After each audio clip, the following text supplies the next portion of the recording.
근데 무엇보다 중요한 건 이번 이벤트가 또 뭐 글로벌 시장에도 물론 중요하겠습니다만 국내 시장에 얼마나 영향을 미칠 것인가. 네.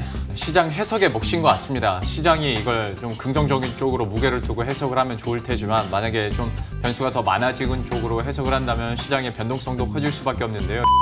중간 선거가 지금까지도 봤을 때 대통령의 재선에는 그렇게 큰 영향을 주진 않잖아요. 예, 근데 맞습니다. 이번에 트럼프에게 힘을 더 실어주느냐 아니면 힘이 약간 약화되느냐 네. 뭐 이 정도 포인트가 될 것 같은데 예. 중간 선거 결과 시장의 예상대로 공화당이 상원을 수성하고 민주당이 하원을 탈환했습니다.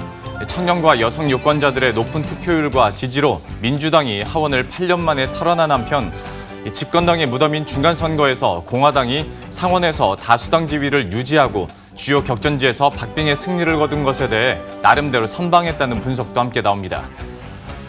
이번 중간 선거에서 민주당이 하원의 다수 의석을 확보했음에도 전문가들은 트럼프 행정부의 무역 정책에는 큰 영향이 없을 것이라는 전망을 내놓고 있습니다. 이번 선거 결과를 공화당의 패배로 보기는 어려워서 정책의 후퇴 가능성은 낮은 데다 민주당에도 보호무역주의를 지지하는 정치인들이 적지 않기 때문입니다.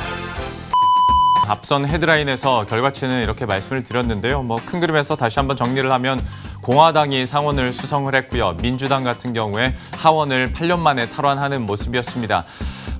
트럼프 대통령은 결과 이후에 자신의 트위터에서 엄청난 성공을 거뒀다라고 자축을 했고요.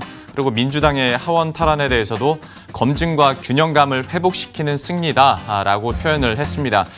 CNN에서는 하원을 잃은 트럼프 행정부가 한 방 맞은 것은 분명하지만 공화당이 상원을 견고하게 지킨 것은 트럼프 대통령의 정치적인 세가 여전함을 보여준다라고 평가를 했고요. 보수 성향의 폭스뉴스는 오히려 민주당이 하원을 장악했다라는 점을 부각시키면서 이들이 이제 트럼프 행정부를 상대로 새로운 권력을 활용할 준비가 된 걸로 보인다라고 경계했습니다.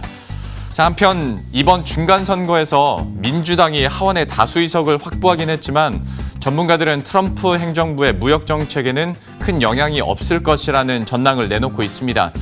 또한 대북 정책 역시 현재 진행 상황에서 크게 벗어나지 않을 것으로 전망을 했는데요. 맥너티 어소시에이츠에 따르면 미국과 중국의 무역 측면에서는 더 나빠지지는 않더라도 이전과 같을 것이다 라고 전망을 했고요.